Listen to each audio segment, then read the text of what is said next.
Hello. So I'm coming to you live, well not live, just I'm in the polytunnel because it's pouring outside, so I thought I'd come in here and do a little video. It's really beautiful actually, listening to the rain on the polytunnel. I haven't really spent that much time in these yet, but it's a really cool little space. It's gonna look so different soon. I just wanted to say good morning and hello and just give you a little update on what we're gonna do today.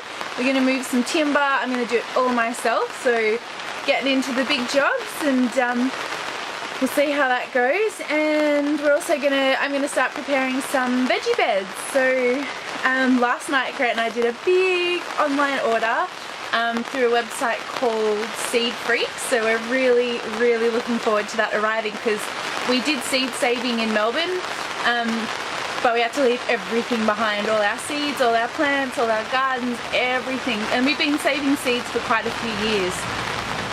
So we've done a big order of new seeds that hopefully will come in the next week or so. So we ordered tomatoes, capsicums, chilies, kale, lettuce, what else did we order? Cucumber, corn. I got some sunflowers, which I'm really looking forward to getting. I've wanted to grow sunflowers for years and I'm finally getting to do it. So I've asked the builders to keep the old bath from our bathroom because we're having that renovated at the moment. So I've got the old bath out on the front lawn at the moment, but I've got a spot that I want to put it just out the back door. So we're going to have sunflowers around our bathtub, and then probably put my kale in there and spinach. So yeah, so we've ordered just basically all of our like must-haves. Oh, carrots as well, eggplant. Yeah, I've probably forgotten a couple of things, but oh, and melon, which I'm so stoked about. I didn't know you could grow melon in this sort of climate. I thought it would be a really warm climate kind of thing, so we'll see how it goes. I've ordered some watermelon. Oh my god! So yeah, and we'll probably get these polytunnels happening and established in the next few weeks, and yeah, so that's, oh, and I want to introduce you to our newest member of our family, Molly. Molly is a super cool new part of our little family, so I'll introduce you to Molly as well. And yeah, I hope you enjoyed the video, and I hope you're having a lovely Sunday wherever you are.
second rim, just got to pump it full of air, put it on the bike, tighten her up, and then Loz will be able to ride it tomorrow. Might do one or two things, check the brakes and that sort of thing, and check the gears.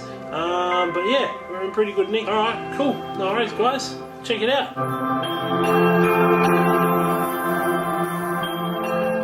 So this is Molly, you guys, my new bicycle. I bought Molly last week from the tip shop.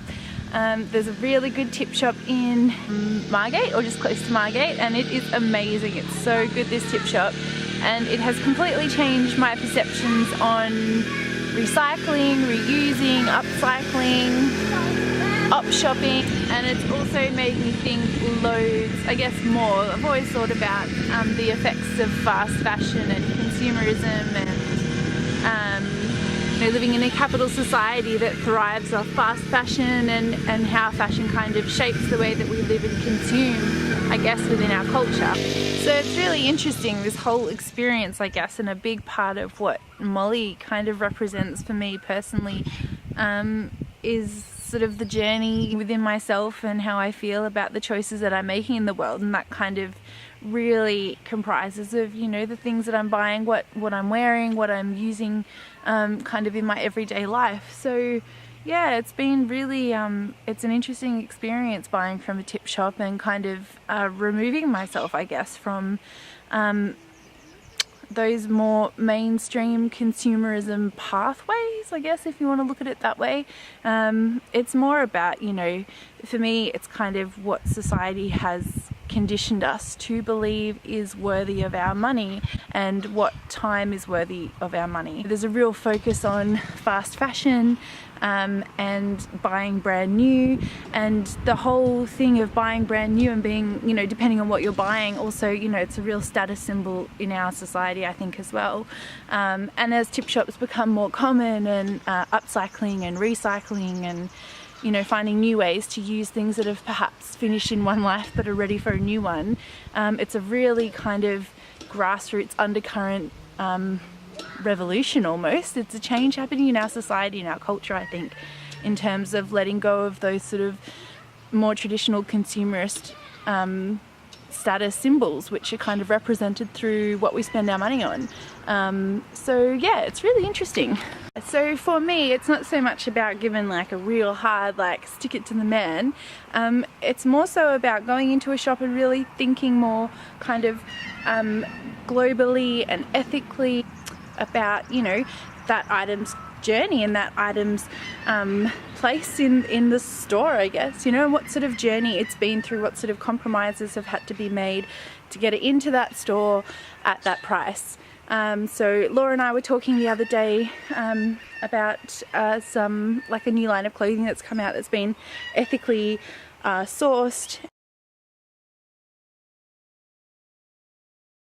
and produced, and it's also all vegan, so dyed naturally and really lovely, but the pieces are quite expensive, and that really makes you think, when it's ethically sourced, produced, distributed and made ethically, with a strong moral foundation of equality, human rights, fairness of, you know, consumerism and distribution, it really makes you think, well, how could you get a similar item in another store for like a fifth of the price? So we're talking one piece of item for around $100, and you could get something pretty similar for around probably $20. It makes you think about kind of what is the compromises had to be made along the way for that item to be there, and what are the more kind of global effects that, you know, contributing to this fast fashion and this fast consumerism and this need to always buy, be listening to the marketing. You know, what effect does that have on you, not only as a person but on, you know, your world? So for me, it's been really liberating, I guess, and really interesting, because I'm sort of figuring out things about myself that I didn't really know before. I always think about kind of my society and the way that I'm living in my society, I guess, but in terms of consumerism and consumption and fashion, it's not really been a big thing that I've thought about. Really interesting to kind of reflect and move forward, thinking about kind of the effects that my choices have on the world. So yeah. it's all good. I find now that I'm not buying kind of clothing as it's traditionally marketed, I guess, so more seasonally, so you buy different clothes for every season, every occasion, every outing, every kind of social situation, every setting.